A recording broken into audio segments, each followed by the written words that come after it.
नमस्कार दोस्तों, स्वागत है आपका आपके अपने YouTube चैनल लक्ष्य क्लासेस पर।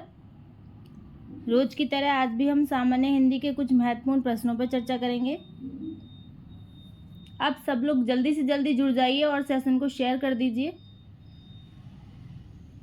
जल्दी से जल्दी सभी लोग जुड़ जाइए और सेशन को शेयर कर दीजिए भाई अपने सभी दोस्तों में, ताकि सभी लोग जल्दी से आ सकें और सेशन को देख सकें। बहुत महत्वपूर्ण सेशन है, इसका लाभ उठा सकें ज़्यादा से ज़्यादा लोग। जल्दी से सभी लोगों में शेयर कर दीजिए। चलिए, आशा करती हूँ आप सब लोगों ने शेयर कर दिया होगा। आज के विचार पे चलते हैं। विचार है हमारा, उम्मीद कभी मत छोड़ना, कल का दिन आज से बेहतर होगा। यदि आपको खुद पर उम्मीद है तो ज़रूरी ही आपका कल का दिन आज से बेहतर होगा। कल का बेहतर दिन बनाने के लिए हमें आज मेहनत करनी पड़ती है। यदि हम आज मौज मस्ती में गुजार देंगे तो आज का दिन तो बहुत अच्छा लगेगा हमें, लेकिन कल का दिन बिगड़ जाएगा।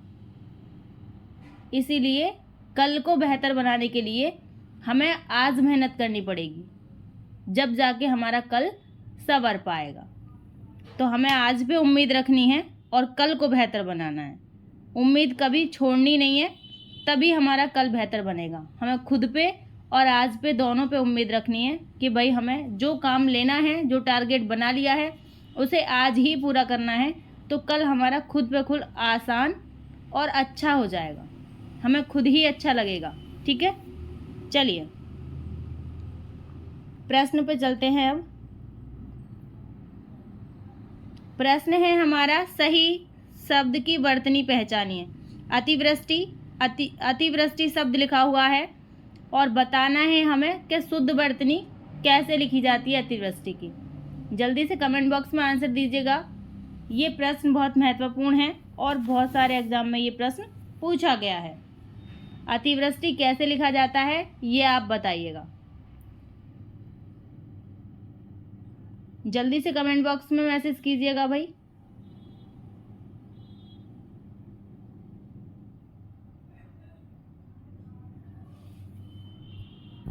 चलिए आंसर ले लेते हैं, क्या होगा। अतिवृष्टि नहीं होगा, ये ऑप्शन हमारा यहाँ बिल्कुल सही होगा, अतिवृष्टि। ठीक है, जैसे ए ऑप्शन में लिखा हुआ है अतिवृष्टि, वैसे बिल्कुल शुद्ध है, ऐसे ही लिखा जाता है अतिवृष्टि। ठीक है, अब एक बार ये देख लेते हैं कि अतिवृष्टि शब्द का कई बार विलोम भी पूछ लेता है, तो अनावृष्टि इसका विलोम होता है। अतिवृष्टि शब्द का अर्थ क्या होता है, बहुत अधिक वर्षा, जिससे जनधन की हानि हो जाए, इतनी वर्षा हो, उसे अतिवृष्टि कहते हैं। अनावृष्टि का अर्थ होता है सूखा। ठीक है, तो अतिवृष्टि का विलोम अनावृष्टि होता है। चलिए, प्रश्न एक तरह से नहीं कई तरह से बनते हैं। प्रश्न है हमारा, तदाकार का शुद्ध संधि विच्छेद है। शब्द दिया है तदाकार और पूछा है हमसे इसका शुद्ध संधि विच्छेद क्या है। जल्दी से कमेंट बॉक्स में आंसर दीजिएगा भाई, क्या इसका शुद्ध संधि विच्छेद है। ये भी बताना है कि तदाकार शब्द में कौन सी संधि होगी। जिसे संधि विच्छेद करना आता होगा वो संधि भी बता देगा। जल्दी से दोनों प्रश्नों के आंसर दीजिए। तदाकार शब्द में कौन सी संधि है और संधि विच्छेद कैसे होता है। चलिए आंसर ले लेते हैं, क्या होगा इसका आंसर। तद धन आकार नहीं होगा भाई, तदाधन कार नहीं होगा, तदाधन आकार नहीं होगा। बी ऑप्शन हमारा बिल्कुल सही होगा, तत् धन आकार। ठीक है, तदाकार। इसमें कौन सी संधि है, व्यंजन संधि है। ठीक है, इसमें व्यंजन संधि है। बी ऑप्शन हमारा बिल्कुल सही है। चलते हैं अगले प्रश्न पर। प्रश्न है हमारा, अकाल पीड़ित शब्द में समास है। अकाल पीड़ित शब्द लिखा हुआ है और पूछा है हमसे समास बताना है। कौन सा समास है, कर्मधारय समास है, द्वंद्व समास है, तत्पुरुष समास है या बहुव्रीहि समास है। जल्दी से कमेंट बॉक्स में आंसर दीजिएगा अपना, क्या होगा आंसर आपका।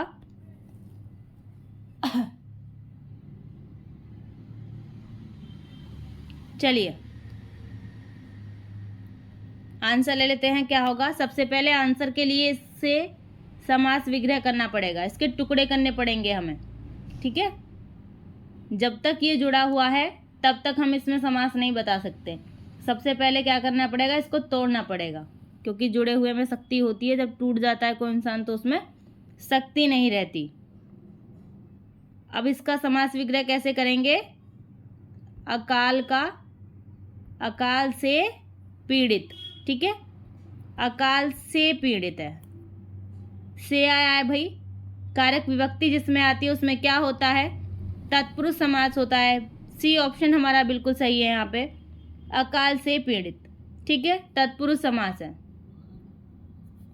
चलते हैं अगले प्रश्न पर।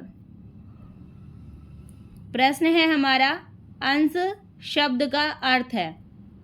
अंश शब्द दिया हुआ है और पूछा है हमसे इसका अर्थ क्या है? हिस्सा है, भाग है, अंश है या कंधा है? जल्दी से कमेंट बॉक्स में आंसर दीजिएगा, इसका अर्थ क्या होगा। बहुत अच्छा प्रश्न है ये। श्रुति समभिन्न अर्थक में भी ये प्रश्न पूछा जाता है। वहाँ पर सिर्फ ये लिखा हुआ होगा श्रुति समभिन्न अर्थक बताइए अंश शब्द का, ठीक है। मतलब सुनने में समान हो और अर्थ अलग अलग हो, ऐसा शब्द बताइए। तो आपको परेशान होने की ज़रूरत नहीं है, प्रश्न की हेडिंग से घबराने की ज़रूरत कोई नहीं है। आपको बस ये देखना है पूछ क्या रहा है। चलिए, कई बार ऐसा होता है बहुत आसान चीज़ पूछता है लेकिन प्रश्न थोड़ा बड़ा सा लिख देता है वो, जिससे आप कंफ्यूज हो जाते हैं कि पता ही ना क्या पूछा है इसने। क्या करना है हमें? अंश का अर्थ बताना है। ये जो अंश होता है इसका अर्थ क्या होता है? डी ऑप्शन, कंधा। और ये वाला जो अंश ऑप्शन में दिया हुआ है इसका अर्थ क्या होता है? हिस्सा, ठीक है। हिस्सा या भाग भी कह सकते हैं, खंड भी कह सकते हैं, टुकड़ा भी कह सकते हैं, ठीक है। ये सब इस अंश के अर्थ हैं, लेकिन ये जो अंश है ये डी ऑप्शन सही है, कंधा। चलते हैं अगले प्रश्न पर। प्रश्न है हमारा अपराधी का विलोम है। शब्द दिया हुआ है अपराधी और इसका हमें विलोम बताना है। क्या है इसका विलोम? दयालु, निरपराधी, निरपराध, सज्जन या मुजरिम?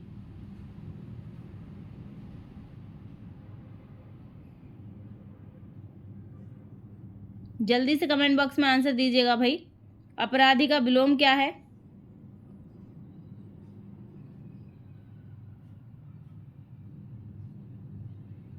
चलिए, ये निरपराधी है भाई।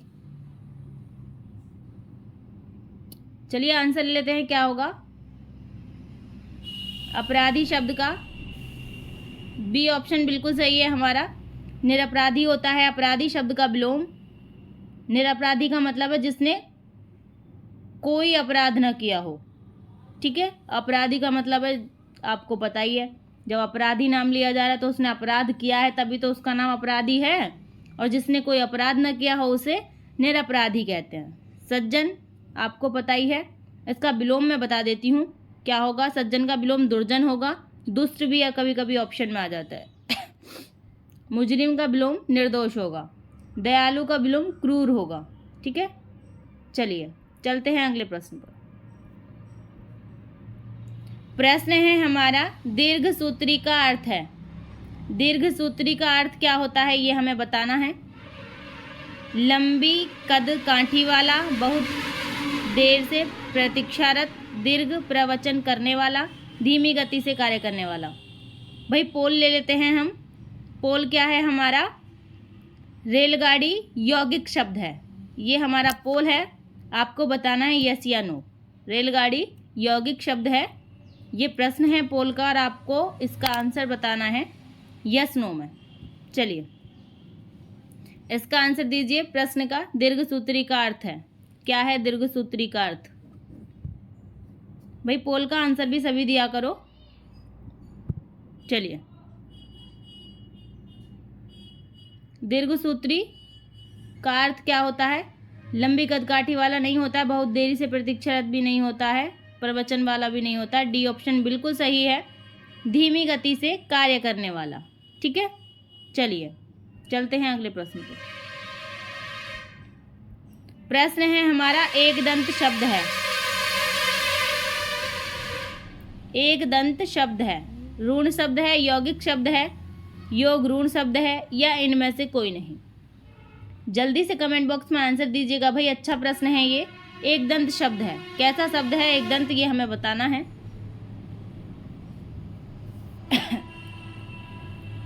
चलिए आंसर ले लेते हैं, क्या होगा इसका आंसर। एक दंत शब्द है, कैसा है, ऋण शब्द नहीं है, आपको पता है ऋण क्या होता है, जिसका खंड न किया जा सके इसे ऋण कहते हैं।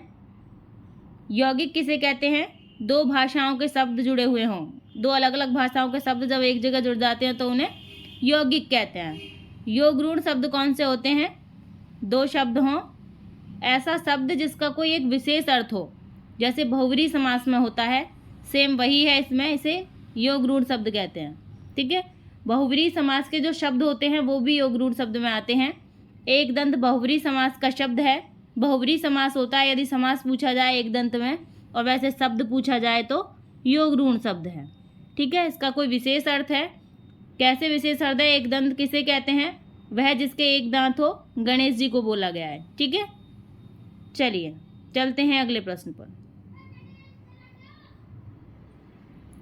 प्रश्न है हमारा, निम्न में जातिवाचक संज्ञा नहीं है।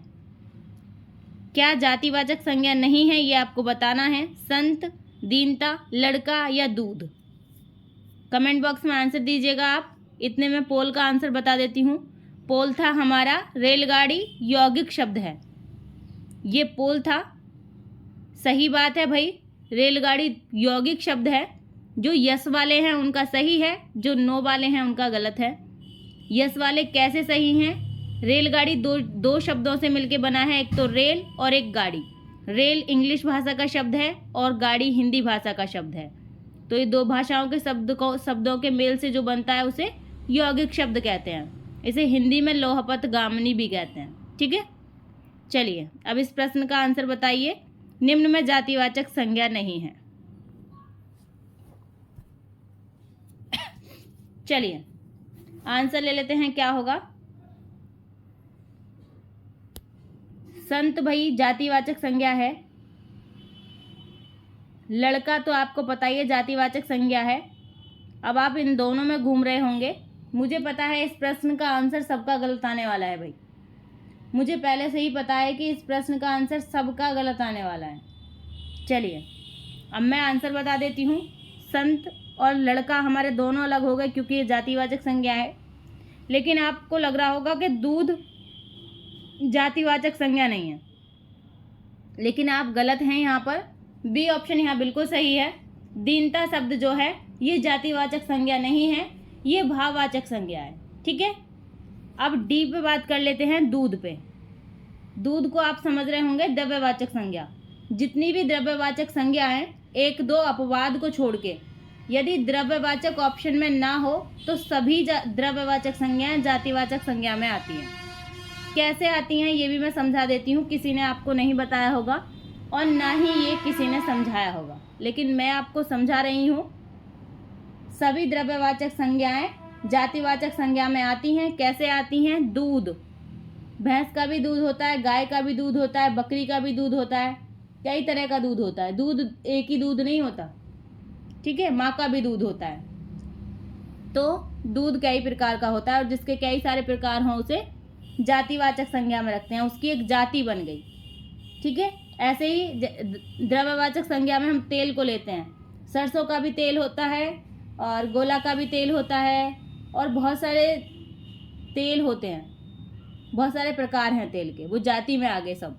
शराब होती है, घी होता है, रिफाइंड को भी घी बोलते हैं, डालडा को भी घी बोलते हैं, देसी घी को भी घी बोलते हैं। तो इन जो द्रव्यवाचक संज्ञा है वो जातिवाचक संज्ञा में आएंगी, लेकिन कब आएंगी, जब द्रव्यवाचक ऑप्शन में ना हो तब आएंगी। ठीक है, यहाँ पे क्या है, जब दीनता हमें भाववाचक संज्ञा मिल रहा है और दूध हमारा जातिवाचक में कन्वर्ट हो जाता है, तो दूध नहीं होगा, आंसर बी होगा, दीनता। ठीक है, चलिए चलते हैं अगले प्रश्न पर। ये प्रश्न कई बार एग्जाम में आया है भाई, इसीलिए ही मैंने लिया है। चलिए चलते हैं अगले प्रश्न पर।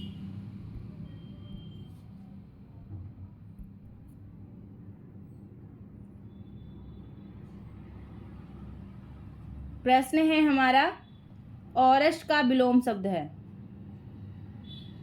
जल्दी से कमेंट बॉक्स में आंसर दीजिएगा भाई। औरस का विलोम शब्द है, क्या है औरस का विलोम शब्द? दत्तक, क्षेत्रज, अनौरस या शरणार्थी? औरस का विलोम शब्द क्या होता है? दत्तक, क्षेत्रज, अनौरस या शरणार्थी? जल्दी से कमेंट बॉक्स में आंसर दीजिए भाई। विलोम शब्दों को हल्के में मत लेना भाई। बहुत सारे विलोम शब्द भी ऐसे होते हैं जिनके आंसर गलत देते हैं बच्चे, ठीक है। और बच्चे क्या, मुझे लग रहा है इसका आंसर, ये जो प्रश्न है इसका आंसर आप में से भी 50% लोग गलत देंगे। चलिए आंसर ले लेते हैं, क्या होगा। सबसे पहले आंसर लेने से पहले हम ये बताएंगे कि औरस का अर्थ क्या होता है, ठीक है। औरस उसे कहते हैं जिसके पिता हम हैं, मतलब जो हमारा पुत्र है, जिसके पिता पता हैं, निश्चित हैं, जिसके पिता का नाम पता है या स्वयं अपने पुत्र के लिए बात करते हैं, उसे कहते हैं औरस, औरस पुत्र। लेकिन इसका विलोम होगा ए ऑप्शन, दत्तक। दत्तक क्या होता है? दत्तक वो पुत्र होता है जिसे हम गोद लेते हैं, हमारा अपना नहीं होता वो, उसे हम गोद लेते हैं। लेकिन औरस पुत्र वो होता है जो हमारा अपना होता है, ठीक है। पिता तो दत्तक पुत्र के भी होते होंगे कोई, लेकिन क्या है, उसे हम गोद लेते हैं, वो हमारा अपना नहीं होता है। लेकिन औरस जो होता है वो अपना पुत्र होता है, इसलिए इसका विलोम दत्तक होगा, ठीक है। चलिए चलते हैं अगले प्रश्न पर।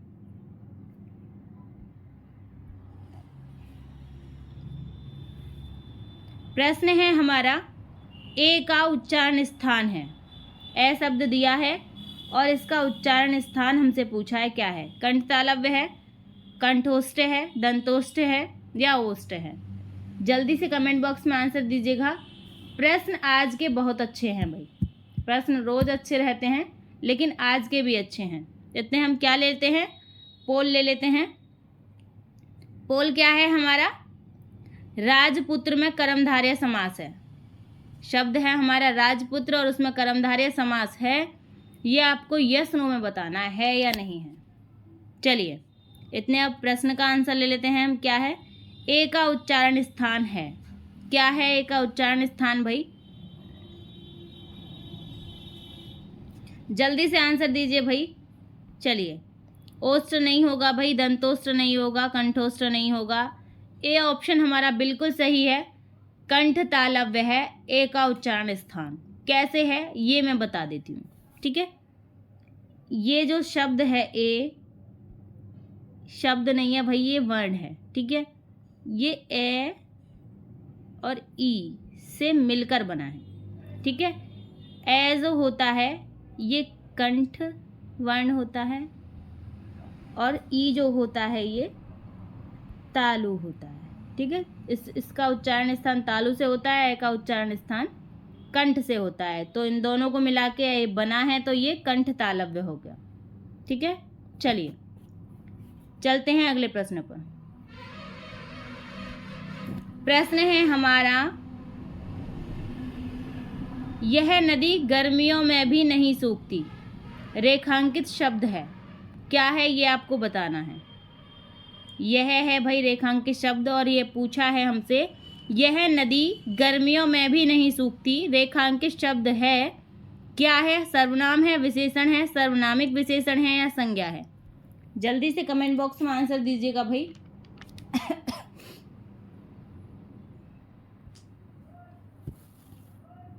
चलिए जल्दी से आंसर दीजिएगा। अच्छा प्रश्न है और कई बार एग्जाम में पूछा भी गया है।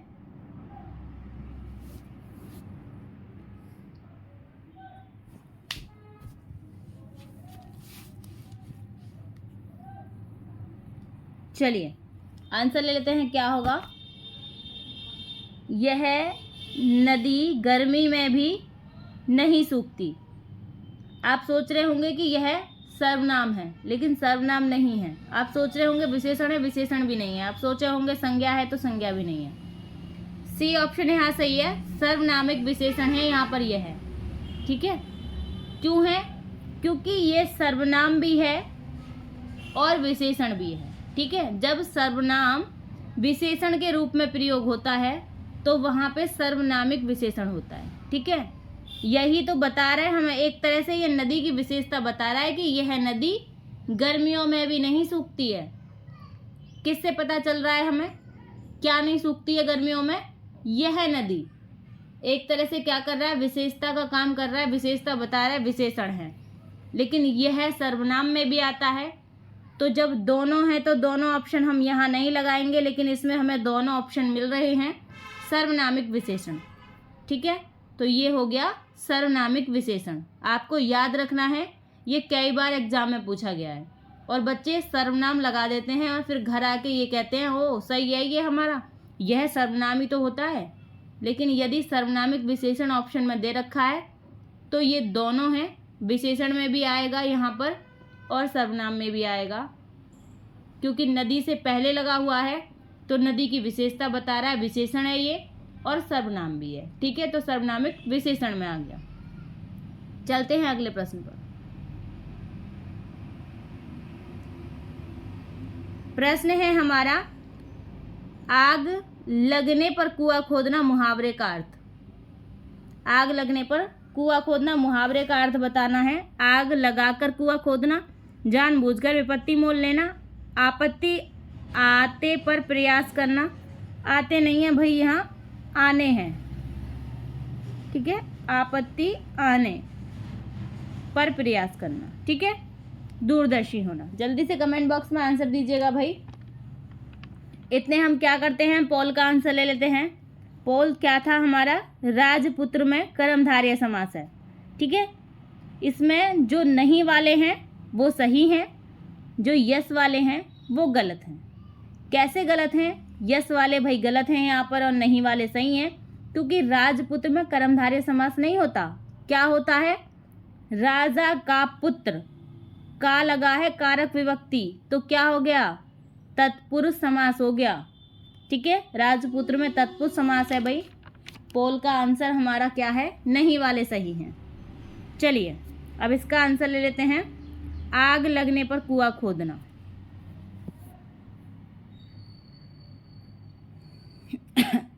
चलिए आंसर लेते हैं।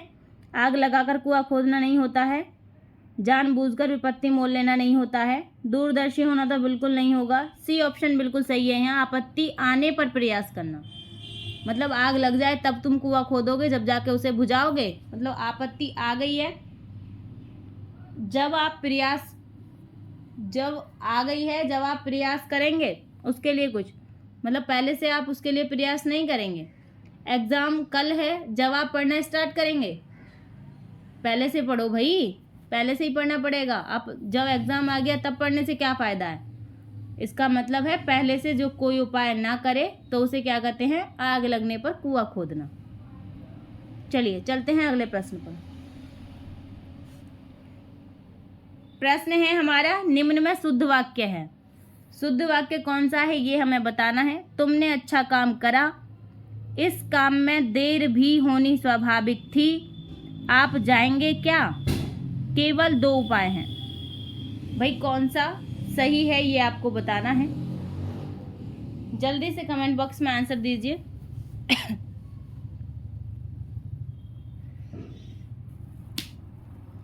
चलिए आंसर लेते हैं, क्या होगा।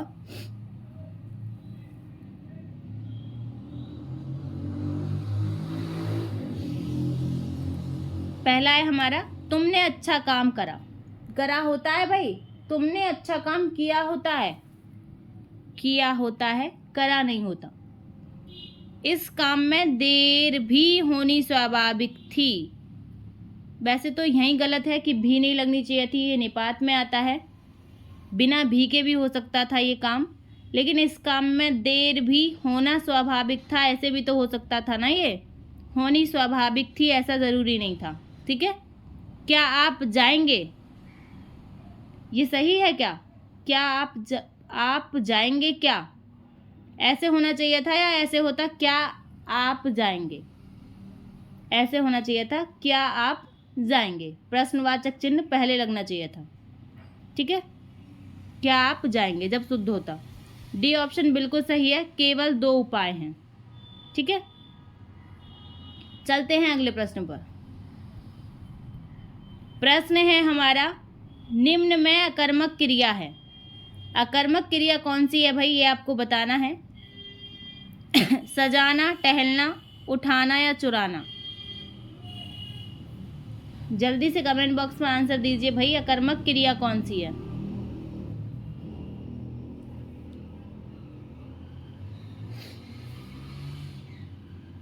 चलिए आंसर ले लेते हैं, क्या होगा आंसर। क्रिया सभी है, पूछना है क्या, क्रिया से क्या पूछना है, क्या। सजाना, क्या सजाना, घर सजाना, ये तो नहीं होगी अकर्मक। उठाना, क्या उठाना, सामान उठाना। चुराना, क्या चुराना, कॉपी चुराना, किताब चुराना, कुछ भी चुरा सकता है भाई। इसका मतलब इसमें तो कर्म है। टहलना, क्या टहलना, पता नहीं क्या टहलना, ये क्या है, अकर्मक क्रिया है। ठीक है, बी ऑप्शन यहाँ सही है हमारा। चलते हैं अगले प्रश्न पर। प्रश्न है, निम्न में प्रेरणार्थक क्रिया है। प्रेरणार्थक क्रिया कौन सी है, ये हमें बताना है। समझना, बुलवाना, बैठना या सुनना। कमेंट बॉक्स में आंसर दीजिएगा कौन सा ऑप्शन सही है। जल्दी से आंसर दीजिएगा, इतने हम पोल ले लेते हैं भाई। आयोग शब्द में जातिवाचक संज्ञा है, यस या नो में आपको बताना है। आयोग शब्द में जातिवाचक संज्ञा है। ये पोल है हमारा, जल्दी से आंसर दीजिए, पोल का भी और प्रश्न का भी। निम्न में प्रेरणार्थक क्रिया है। चलिए आंसर ले लेते हैं, क्या होगा।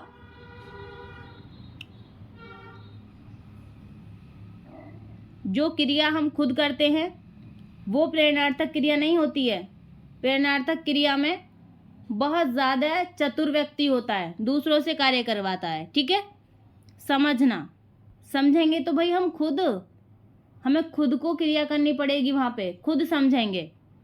बैठना, बैठेंगे भी हम खुद, कोई और थोड़ी ना बैठ जाएगा हमारी जगह पे। सुनना, सुनेंगे भी हम खुद, हमें खुद के कानों से प्रयोग करना पड़ेगा। बी ऑप्शन बिल्कुल सही है, प्रेरणार्थक क्रिया है बुलवाना। खुद क्रिया नहीं कर रहे हैं, किसी और से बुलवाएंगे। ठीक है, बुलवाना ये प्रेरणार्थक क्रिया है। चलते हैं अगले प्रश्न पर। प्रश्न है हमारा, हुक्का भरना। इसका अर्थ बताना है हमें, क्या होता है हुक्का भरना। सेवा करना, आज्ञा मानना, हुक्के में पानी भरना, इनमें से कोई नहीं। जल्दी से कमेंट बॉक्स में आंसर दीजिए भाई। हुक्का भरना,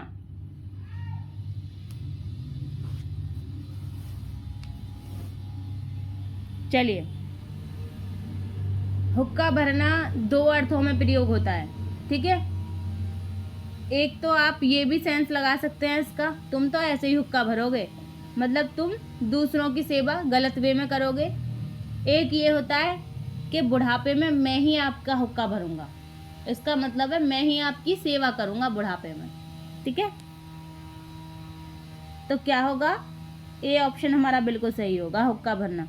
आज्ञा मानना नहीं होगा, हुक्के में पानी भरना नहीं होगा, और इनमें से कोई नहीं तो बिल्कुल नहीं होगा, सेवा करना। प्रश्न है हमारा, जो समान ना हो उसे क्या कहते हैं। बराबर कहते हैं, जटिल कहते हैं, अभिषम कहते हैं, विषम कहते हैं। जल्दी से कमेंट बॉक्स में आंसर दीजिए, जो समान ना हो उसे क्या कहते हैं। चलिए पोल का आंसर ले लेते हैं भाई। पोल क्या था हमारा, आयोग शब्द में जातिवाचक संज्ञा है, ये पोल था। यहाँ भी गलत हो गया भाई, जो नहीं वाले हैं वो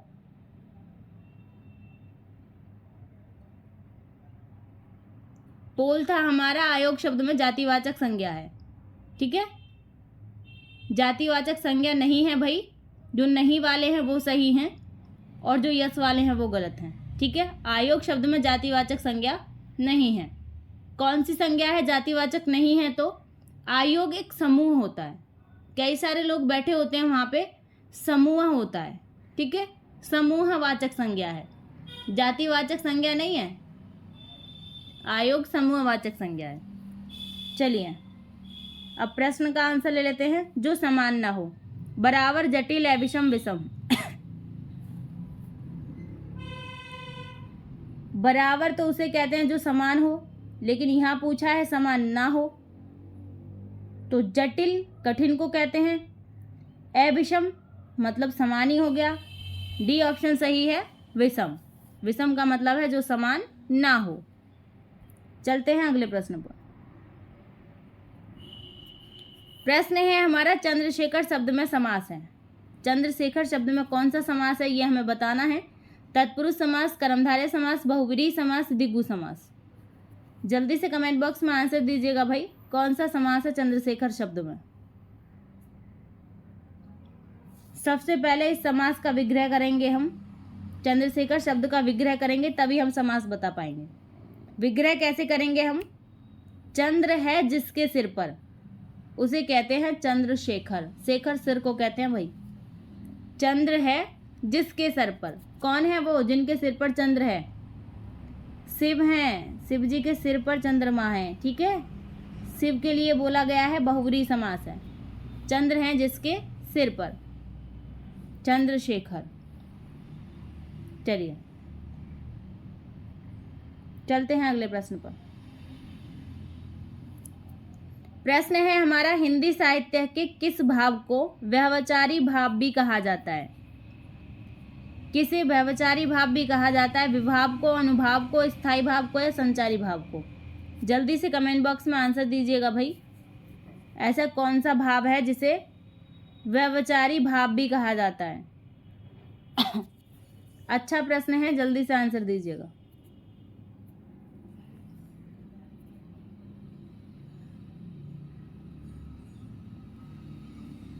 चलिए आंसर ले लेते हैं, क्या होगा। विभाव नहीं, अनुभाव नहीं, स्थायी भाव नहीं, संचारी भाव का दूसरा नाम है व्यभिचारी भाव। ठीक है, संचारी भाव को व्यभिचारी भाव भी कहते हैं। चलते हैं अगले प्रश्न पर। प्रश्न है हमारा, हिंदी साहित्य का 9वां रस कौन सा है। आज के सेशन का लास्ट प्रश्न है ये। हिंदी साहित्य का 9वां रस कौन सा है। भक्ति, वात्सल्य रस, शांत रस या करुण रस।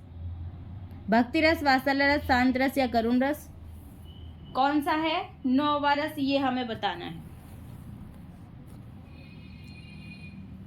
चलिए जल्दी से आंसर दीजिए। 8 रस कौन कौन से हैं। श्रृंगार, रौद्र, वीर, विभत्स, हास्य, करुण, अद्भुत, भयानक। और 9वां कौन सा है। सी ऑप्शन सही है, शांत रस। ठीक है, शांत रस 9वां रस है।